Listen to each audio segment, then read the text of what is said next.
Chapter 8. Getting Started. There is gold everywhere. Most people are not trained to see it. I wish I could say acquiring wealth was easy for me, but it wasn't. So in response to the question, how do I start, I offer the thought process I go through on a day-to-day basis. It really is easy to find great deals. I promise you that. It's just like riding a bike.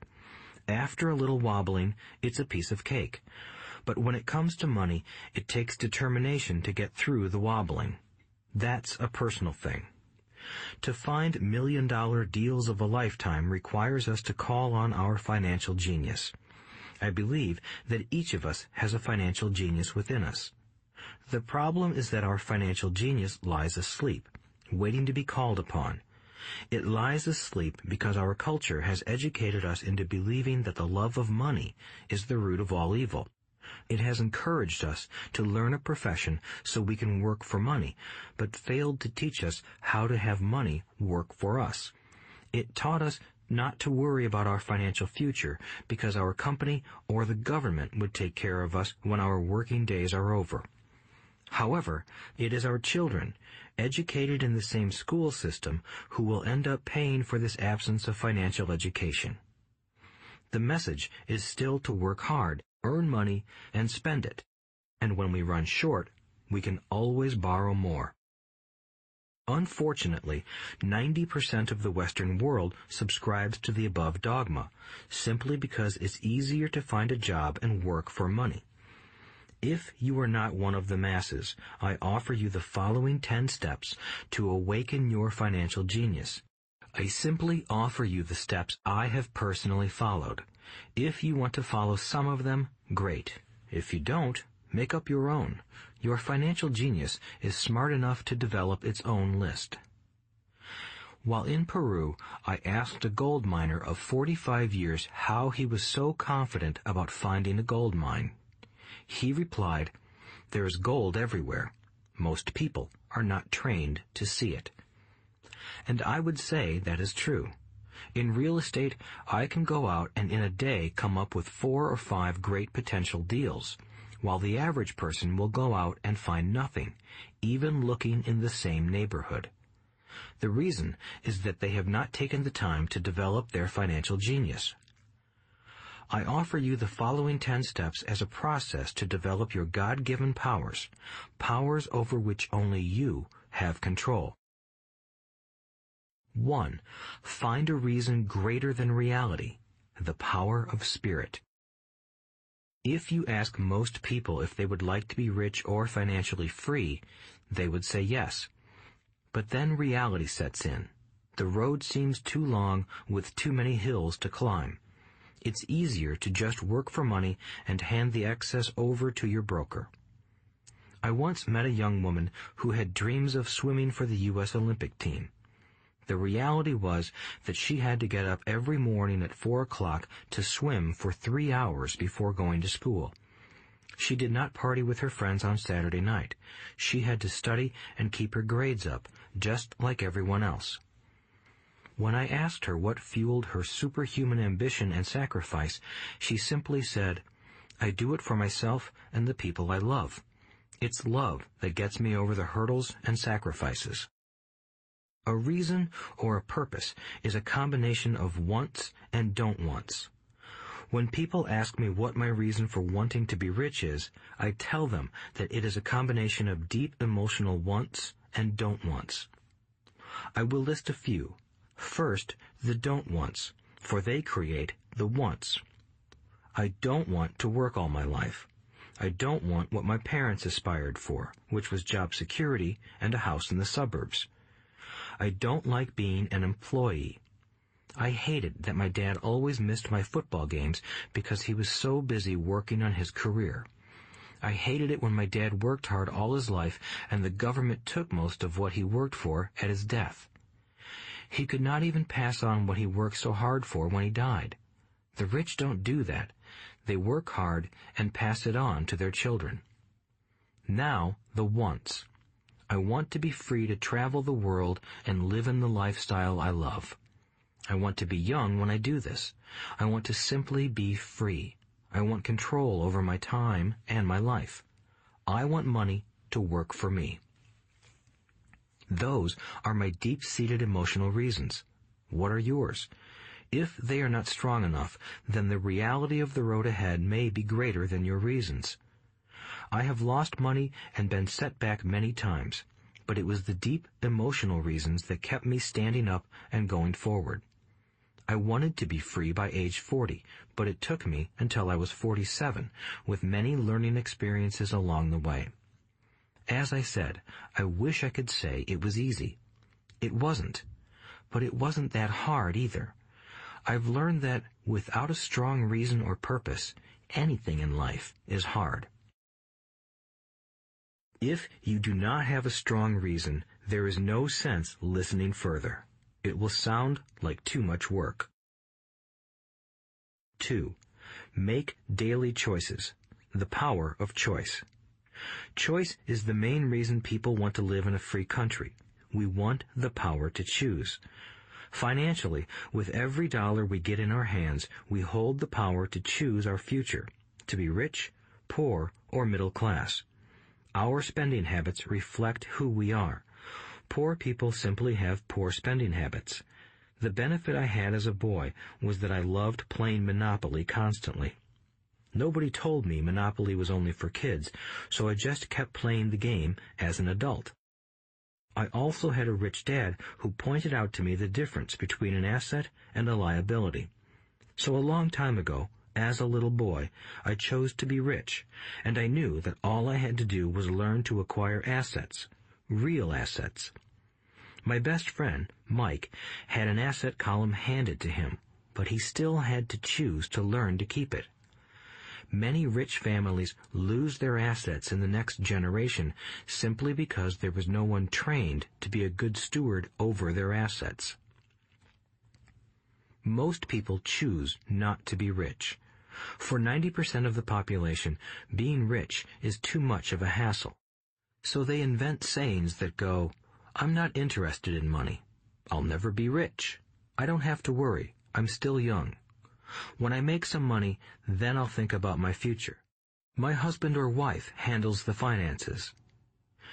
The problem with those statements is that they rob the person who chooses to think such thoughts of two things. One is time, which is your most precious asset. The second is learning. Having no money should not be an excuse to not learn, but that is a choice we all make daily. The choice of what we do with our time, our money, and what we put in our heads. That is the power of choice.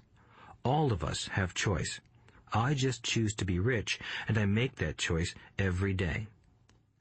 Invest first in education. In reality, the only real asset you have is your mind, the most powerful tool we have dominion over. Each of us has the choice of what we put in our brain once we're old enough. You can watch TV, read golf magazines, or go to ceramics class or a class on financial planning. You choose. Most people simply buy investments rather than first investing in learning about investing. A friend of mine recently had her apartment burglarized. The thieves took her electronics and left all the books. And we all have that same choice. 90% of the population buys TV sets, and only about 10% buy business books. So what do? I go to seminars. I like it when they are at least 2 days long because I like to immerse myself in a subject. In 1973, I was watching this guy on TV who was advertising a 3-day seminar on how to buy real estate for nothing down. I spent $385, and that course has made me at least $2 million, if not more. But more importantly, it bought me life. I don't have to work for the rest of my life because of that one course. I go to at least 2 such courses every year. I love CDs and audiobooks. The reason? I can easily review what I just heard. I was listening to an investor say something I completely disagreed with. Instead of becoming arrogant and critical, I simply listened to that 5-minute stretch at least 20 times, maybe more. But suddenly, by keeping my mind open, I understood why he said what he said. It was like magic. I felt like I had a window into the mind of one of the greatest investors of our time. I gained tremendous insight into the vast resources of his education and experience. The net result? I still have the old way I used to think, and I now have a new way of looking at the same problem or situation. I have two ways to analyze a problem or trend, and that is priceless. Today, I often say, how would Donald Trump do this, or Warren Buffett, or George Soros? The only way I can access their vast mental power is to be humble enough to read or listen to what they have to say. Arrogant or critical people are often people with low self-esteem who are afraid of taking risks. That's because if you learn something new, you are then required to make mistakes in order to fully understand what you have learned. If you have listened this far, arrogance is not one of your problems. Arrogant people rarely read or listen to experts. Why should they? They are the center of the universe. There are so many intelligent people who argue or defend when a new idea clashes with the way they think. In this case, their so-called intelligence combined with arrogance equals ignorance. Each of us knows people who are highly educated or believe they are smart, but their balance sheet paints a different picture. A truly intelligent person welcomes new ideas, for new ideas can add to the synergy of other accumulated ideas. Listening is more important than talking. If that were not true, God would not have given us 2 ears and only 1 mouth. Too many people think with their mouth instead of listening in order to absorb new ideas and possibilities. They argue instead of asking questions. I take a long view on my wealth. I do not subscribe to the get-rich-quick mentality most lottery players or casino gamblers have. I may go in and out of stocks, but I am long on education. If you want to fly an airplane, I advise taking lessons first. I am always shocked at people who buy stocks or real estate but never invest in their greatest asset, their mind. Just because you bought a house or two does not make you an expert at real estate. 3. Choose friends carefully. The power of association. First of all, I do not choose my friends by their financial statements. I have friends who have actually taken a vow of poverty, as well as friends who earn millions every year. The point is that I learn from all of them. Now, I will admit that there are people I have actually sought out because they had money. But I was not after their money. I was seeking their knowledge. In some cases, these people who had money have become dear friends. I've noticed that my friends with money talk about money. They don't do it to brag. They're interested in the subject. So I learn from them, and they learn from me. My friends who are in dire financial straits do not like talking about money, business, or investing. They often think it rude or unintellectual. So I also learn from my friends who struggle financially. I find out what not to do. I have several friends who have generated over $1 billion in their short lifetimes. The 3 of them report the same phenomenon. Their friends who have no money have never come to them to ask them how they did it, but they do come asking for one of 2 things, or both, a loan or a job. Warning: don't listen to poor or frightened people. I have such friends, and while I love them dearly, they are the Chicken Littles of life. To them, when it comes to money, especially investments, it's always, the sky is falling, the sky is falling. They can always tell you why something won't work. The problem is that people listen to them. But people who blindly accept doom and gloom information are also Chicken Littles. As that old saying goes, birds of a feather flock together. If you watch business channels on TV, they often have a panel of so-called experts. One expert will say the market is going to crash, and the other will say it's going to boom. If you're smart, you listen to both. Keep your mind open, because both have valid points. Unfortunately, most poor people listen to Chicken Little. I have had many close friends try to talk me out of a deal or an investment. Not long ago, a friend told me he was excited because he found a 6% certificate of deposit. I told him I earned 16% from the state government. The next day, he sent me an article about why my investment was dangerous. I have received 16% for years now, and he still receives 6%. I would say that one of the hardest things about wealth building is to be true to yourself and to be willing to not go along with the crowd. This is because, in the market, it is usually the crowd that shows up late that is slaughtered. If a great deal is on the front page, it's too late in most instances. Look for a new deal. As we used to say as surfers, there is always another wave. People who hurry and catch a wave late usually are the ones who wipe out. Smart investors don't time the markets. If they miss a wave, they search for the next one and get themselves in position. This is hard for most investors because buying what is not popular is frightening. Timid investors are like sheep going along with the crowd. Or their greed gets them in when wise investors have already taken their profits and moved on. Wise investors buy an investment when it's not popular. They know their profits are made when they buy, not when they sell. They wait patiently. As I said, they do not time the market. Just like a surfer, they get in position for the next big swell. It's all insider trading. There are forms of insider trading that are illegal, and there are forms of insider trading that are legal. But either way, it's insider trading. The only distinction is, how far away from the inside are you? The reason you want to have rich friends is because that is where the money is made. It's made on information. You want to hear about the next boom, get in and get out before the next bust. I'm not saying do it illegally, but the sooner you know, the better your chances are for profits with minimal risk.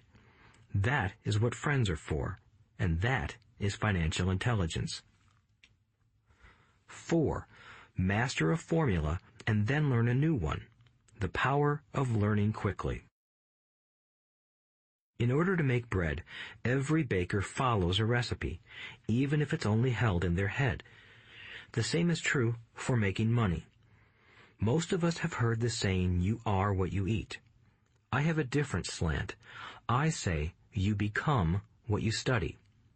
In other words, be careful what you learn, because your mind is so powerful that you become what you put in your head. For example, if you study cooking, you then tend to cook. If you don't want to be a cook anymore, then you need to study something else. When it comes to money, the masses generally have one basic formula they learned in school, and it's this: work for money. The predominant formula I see in the world is that every day millions of people get up, go to work, earn money, pay bills, balance checkbooks, buy some mutual funds, and go back to work. That is the basic formula, or recipe. If you're tired of what you're doing, or you're not making enough, it's simply a case of changing the formula via which you make money. Years ago, when I was 26, I took a weekend class called How to Buy Real Estate Foreclosures. I learned a formula. The next trick was to have the discipline to actually put into action what I had learned. That is where most people stop. For 3 years, while working for Xerox, I spent my spare time learning to master the art of buying foreclosures. I've made several $million using that formula. So, after I mastered that formula, I went in search of other formulas. For many of the classes, I did not directly use the information I learned, but I always learned something new. I have attended classes designed for derivative traders, commodity option traders, and chaologists. I was way out of my league, being in a room full of people with doctorates in nuclear physics and space science. Yet, I learned a lot that made my stock and real estate investing more meaningful and lucrative. Most junior colleges and community colleges have classes on financial planning and buying traditional investments. They are good places to start, but I always search for a faster formula. That is why, on a fairly regular basis, I make more in a day than many people will make in their lifetime. Another side note, in today's fast-changing world, it's not so much what you know anymore that counts, because often what you know is old. It is how fast you learn. That skill is priceless. It's priceless in finding faster formulas, recipes, if you will, for making dough. Working hard for money is an old formula born in the day of cavemen. 5. Pay yourself first. The power of self-discipline. If you cannot get control of yourself, do not try to get rich. It makes no sense to invest, make money, and blow it.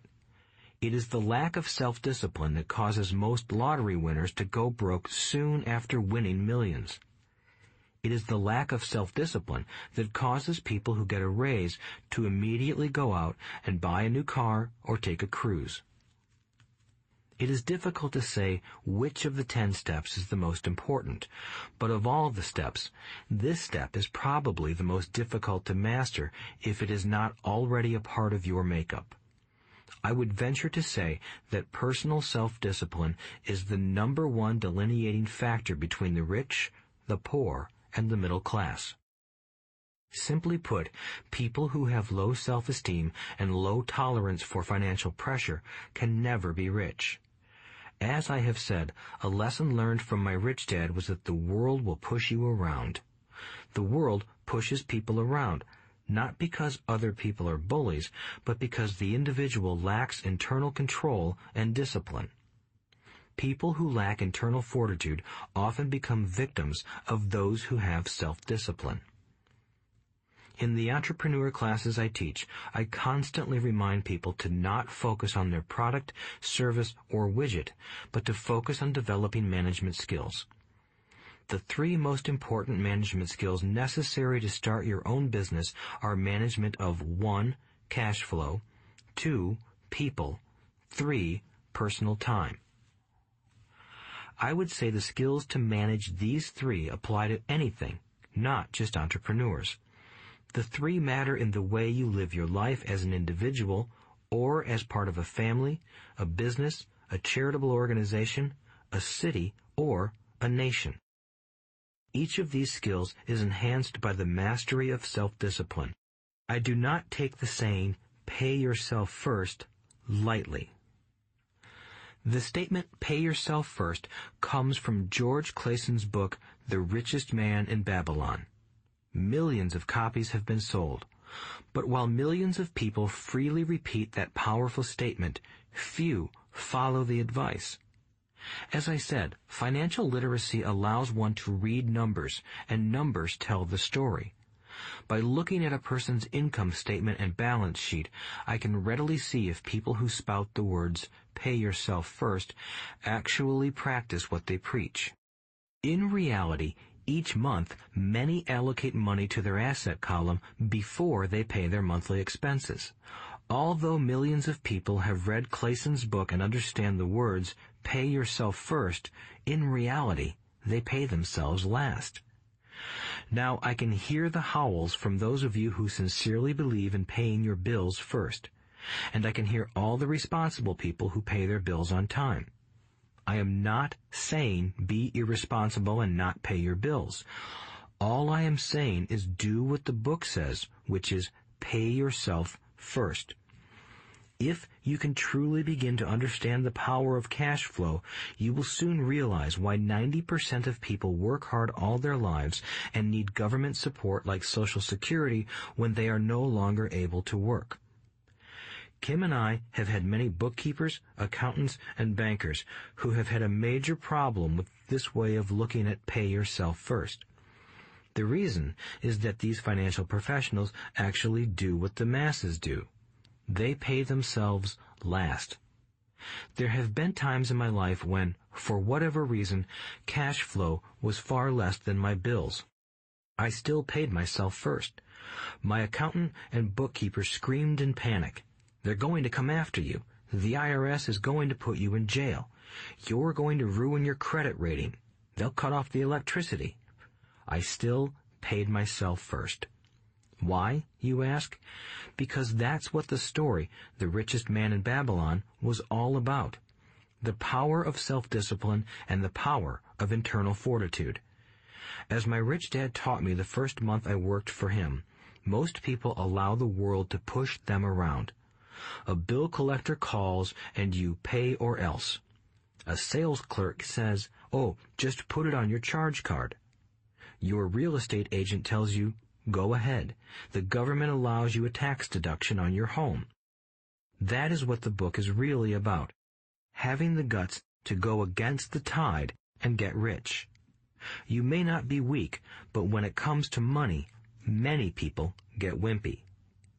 I am not saying be irresponsible. The reason I don't have high credit card debt and doodad debt is because I pay myself first. The reason I minimize my income is because I don't want to pay it to the government. That is why my income comes from my asset column through a Nevada corporation. If I work for money, the government takes it. Although I pay my bills last, I am financially astute enough to not get into a tough financial situation. I don't like consumer debt. I actually have liabilities that are higher than 99% of the population, but I don't pay for them. Other people pay for my liabilities. They're called tenants. So rule number 1 in paying yourself first is, don't get into debt in the first place. Although I pay my bills last, I set it up to have only small, unimportant bills that are due. When I occasionally come up short, I still pay myself first. I let the creditors and even the government scream. I like it when they get tough. Why? Because those guys do me a favor. They inspire me to go out and create more money. So I pay myself first, invest the money, and let the creditors yell. I generally pay them right away anyway. Kim and I have excellent credit. We just don't cave into pressure and spend our savings or liquidate stocks to pay for consumer debt. That is not too financially intelligent. To successfully pay yourself first, keep the following in mind. 1. Don't get into large debt positions that you have to pay for. Keep your expenses low. Build up assets first. Then buy the big house or nice car. Being stuck in the rat race is not intelligent. 2. When you come up short, let the pressure build and don't dip into your savings or investments. Use the pressure to inspire your financial genius to come up with new ways of making more money and then pay your bills. You will have increased your ability to make more money as well as your financial intelligence.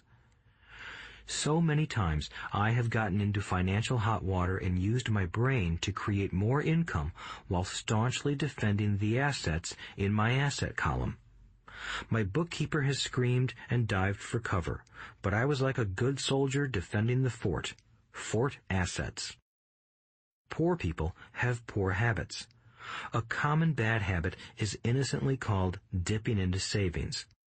The rich know that savings are only used to create more money, not to pay bills. I know that sounds tough, but as I said, if you're not tough inside, the world will always push you around anyway. If you do not like financial pressure, then find a formula that works for you. A good one is to cut expenses, put your money in the bank, pay more than your fair share of income tax, buy safe mutual funds, and take the vow of the average.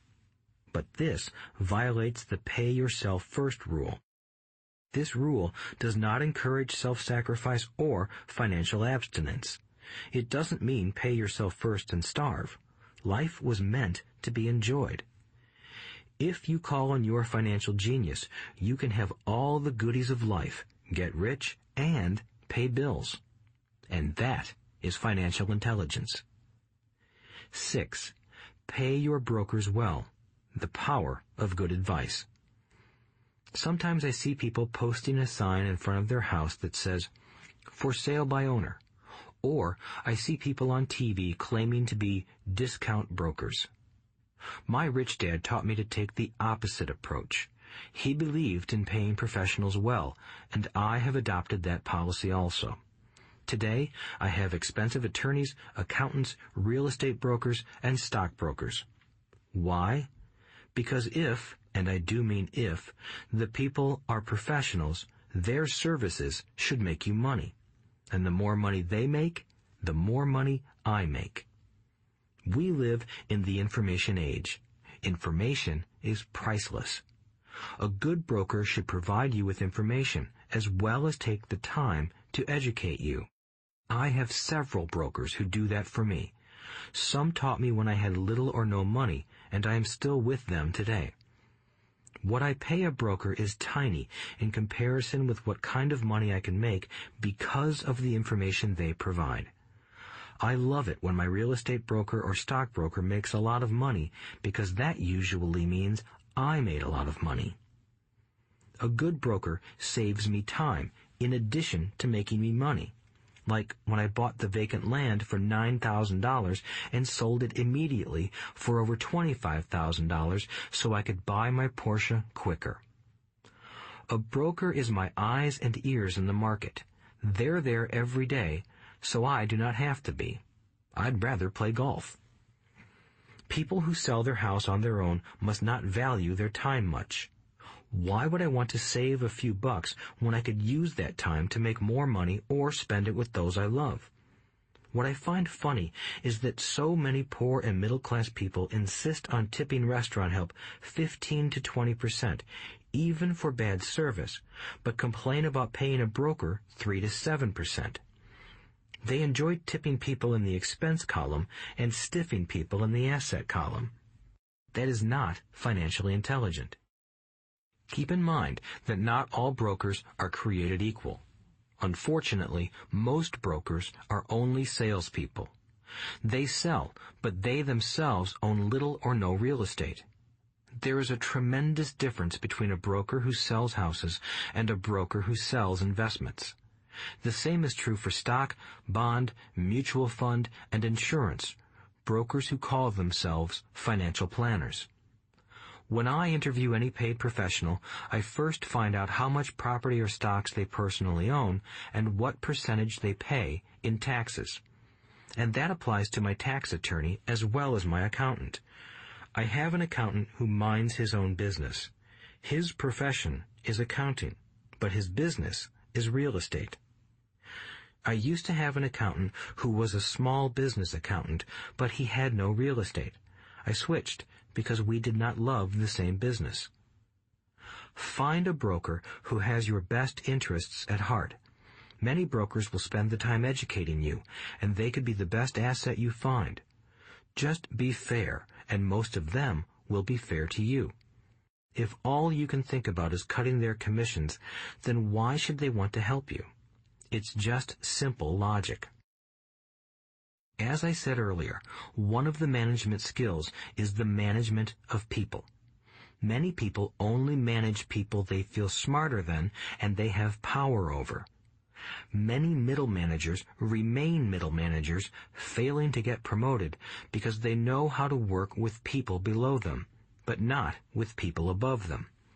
The real skill is to manage and reward the people who are smarter than you in some technical area. That is why companies have a board of directors. You should have one too. That is financial intelligence. 7. Be an Indian giver. The power of getting something for nothing. When the first European settlers came to America, they were taken aback by a cultural practice some American Indians had. For example, if a settler was cold, the Indian would give the person a blanket. Mistaking it for a gift, the settler was often offended when the Indian asked for it back. The Indians also got upset when they realized that settlers did not want to give it back. That is where the term Indian giver came from, a simple cultural misunderstanding. In the world of the asset column, being an Indian giver is vital to wealth. The sophisticated investor's first question is, how fast do I get my money back? They also want to know what they get for free, also called a piece of the action. That is why the ROI, or return on investment, is so important. For example, I found a small condominium that was in foreclosure a few blocks from where I lived. The bank wanted $60,000 and I submitted a bid for $50,000, which they took simply because, along with my bid, was a cashier's check for $50,000. They realized I was serious. Most investors would say, "Aren't you tying up a lot of cash? Would it not be better to get a loan on it?" The answer is, not in this case. My investment company uses this condominium as a vacation rental in the winter months when the snowbirds come to Arizona. It rents for $2,500 a month for 4 months out of the year.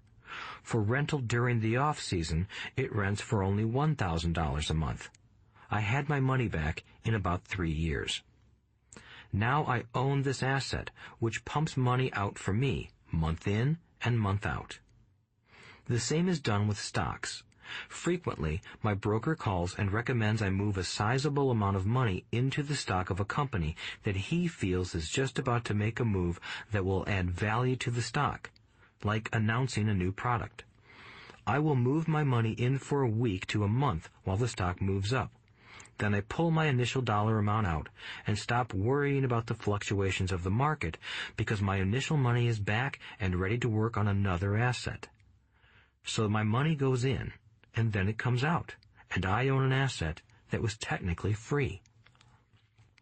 True, I have lost money on many occasions, but I only play with money I can afford to lose. I would say, on an average 10 investments, I hit home runs on 2 or 3, while 5 or 6 do nothing, and I lose on 2 or 3. But I limit my losses to only the money I have in at that time. People who hate risk put their money in the bank. In the long run, safe savings are better than no savings. But it takes a long time to get your money back, and, in most instances, you don't get anything for free with it. On every one of my investments, there must be an upside, something for free, like a condominium, a mini storage, a piece of free land, a house, stock shares, or an office building. And there must be limited risk, or a low-risk idea. There are books devoted entirely to this subject, so I will not talk about it here. Ray Kroc, of McDonald's fame, sold hamburger franchises, not because he loved hamburgers, but because he wanted the real estate under the franchise for free. So wise investors must look at more than ROI. They look at the assets they get for free once they get their money back. That is financial intelligence. 8. Use assets to buy luxuries. The power of focus. A friend's child has been developing a nasty habit of burning a hole in his pocket. Just 16, he wanted his own car. The excuse? All his friends' parents gave their kids cars. The child wanted to go into his savings and use it for a down payment. That was when his father called me and then came to see me. Do you think I should let him do it, or should I just buy him a car? I answered, it might relieve the pressure in the short term, but what have you taught him in the long term? Can you use this desire to own a car and inspire your son to learn something? Suddenly, the lights went on, and he hurried home. 2 months later, I ran into my friend again. Does your son have his new car? I asked. No, he doesn't, but I gave him $3,000 for the car. I told him to use my money instead of his college money. Well, that's generous of you, I said. Not really. The money came with a hitch. So what was the hitch? I asked. Well, first we played your cash flow game. We then had a long discussion about the wise use of money. After that, I gave him a subscription to the Wall Street Journal and a few books on the stock market. Then what? I asked. What was the catch? I told him that $3,000 was his, but he could not directly buy a car with it. He could use it to find a stockbroker and buy and sell stocks. Once he had made $6,000 with the $3,000, the money would be his for the car, and the $3,000 would go into his college fund. And what are the results? I asked. Well, he got lucky early in his trading, but lost everything a few days later. Then he really got interested. Today, I would say he is down $2,000, but his interest is up. He has read all the books I bought him, and he's gone to the library to get more. He reads the Wall Street Journal voraciously, watching for indicators. He's only got $1,000 left, but his interest and learning are sky high. He knows that if he loses that money, he walks for 2 more years.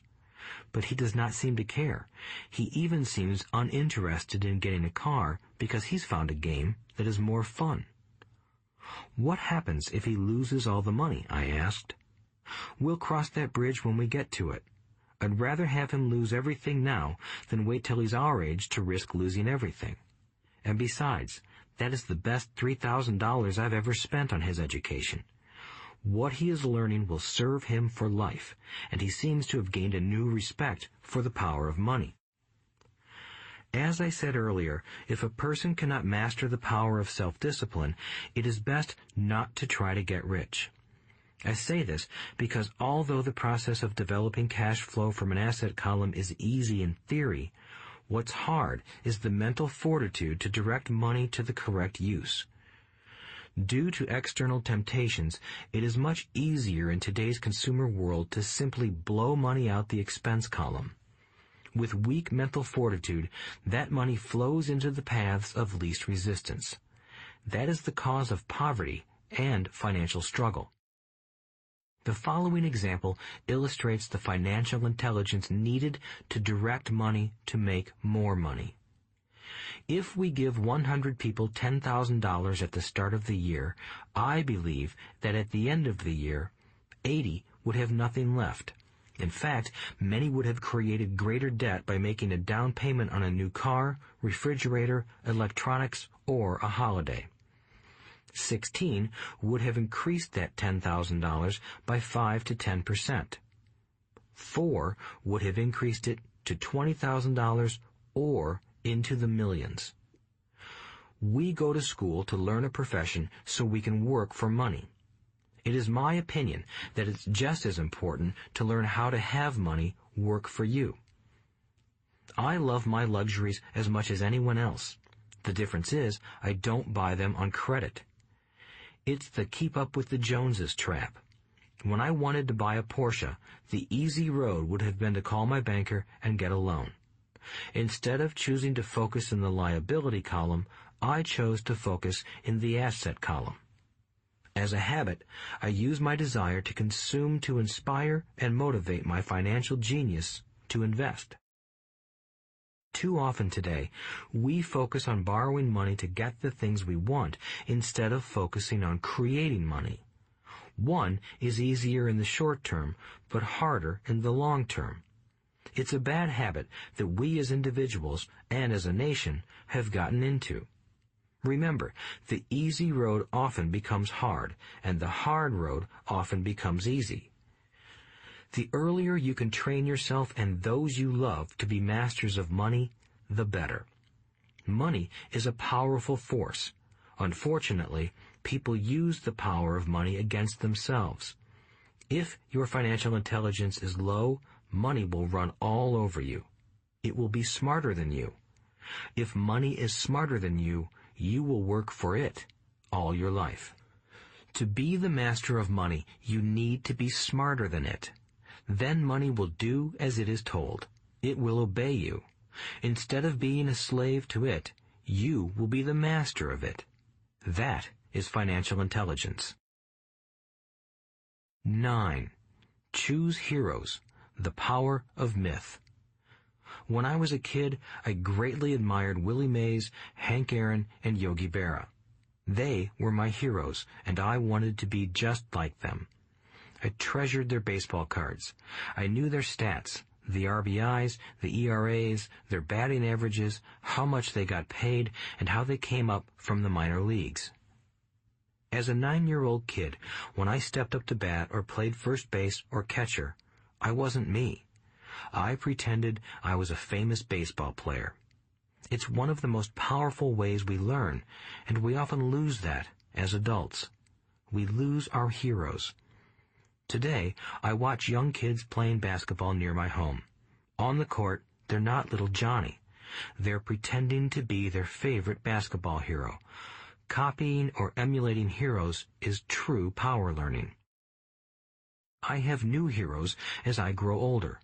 I have golf heroes, and I copy their swings and do my best to read everything I can about them. I also have heroes such as Donald Trump, Warren Buffett, Peter Lynch, George Soros, and Jim Rogers. I know their stats just like I knew the ERAs and RBIs of my childhood baseball heroes. I follow what Warren Buffett invests in, and I read anything I can about his point of view on the market and how he chooses stocks. And I read about Donald Trump, trying to find out how he negotiates and puts deals together. Just as I was not me when I was up to bat, when I'm in the market or I'm negotiating a deal, I am subconsciously acting with the bravado of Trump. Or, when analyzing a trend, I look at it as though Warren Buffett were doing it. By having heroes, we tap into a tremendous source of raw genius. But heroes do more than simply inspire us. Heroes make things look easy. Making it look easy convinces us to want to be just like them. If they can do it, so can I. When it comes to investing, too many people make it sound hard. Instead, find heroes who make it look easy. 10. Teach and you shall receive. The power of giving. Both of my dads were teachers. My rich dad taught me a lesson I have carried all my life, the necessity of being charitable or giving. My educated dad gave a lot of his time and knowledge, but almost never gave away money. He usually said that he would give when he had some extra money, but of course there was rarely any extra. My rich dad gave money as well as education. He believed firmly in tithing. If you want something, you first need to give, he would always say. When he was short of money, he gave money to his church or to his favorite charity. If I could leave one single idea with you, it is that idea. Whenever you feel short or in need of something, give what you want first, and it will come back in buckets. That is true for money, a smile, love, or friendship. I know it is often the last thing a person may want to do, but it has always worked for me. I trust that the principle of reciprocity is true, and I give what I want. I want money, so I give money, and it comes back in multiples. I want sales, so I help someone else sell something, and sales come to me. I want contacts, and I help someone else get contacts. Like magic, contacts come to me. I heard a saying years ago that went, God does not need to receive, but humans need to give. My rich dad would often say, poor people are more greedy than rich people. He would explain that if a person was rich, that person was providing something that other people wanted. In my life, whenever I have felt needy or short of money or short of help, I simply went out or found in my heart what I wanted, and decided to give it first. And when I gave, it always came back. It reminds me of the story of the guy sitting with firewood in his arms on a cold, freezing night. He is yelling at the pot-bellied stove, "When you give me some heat, then I'll put some wood in you." And when it comes to money, love, happiness, sales, and contacts, all one needs to remember is to give first. Often, just the process of thinking of what I want and how I could give that to someone else breaks free a torrent of bounty. Whenever I feel that people aren't smiling at me, I simply begin smiling and saying hello. Like magic, the next thing I know, I'm surrounded by smiling people. It is true that your world is only a mirror of you. So that's why I say, teach and you shall receive. I have found that the more I teach those who want to learn, the more I learn. If you want to learn about money, teach it to someone else. A torrent of new ideas and finer distinctions will come in. There are times when I have given and nothing has come back, or what I have received is not what I wanted. but upon closer inspection and soul-searching, I was often giving to receive in those instances, instead of giving for the joy that giving itself brings. My dad taught teachers, and he became a master teacher. My rich dad always taught young people his way of doing business. In retrospect, it was their generosity with what they knew that made them smarter. There are powers in this world that are much smarter than we are. You can get there on your own, but it's easier with the help of the powers that be. You only need to be generous with what you have.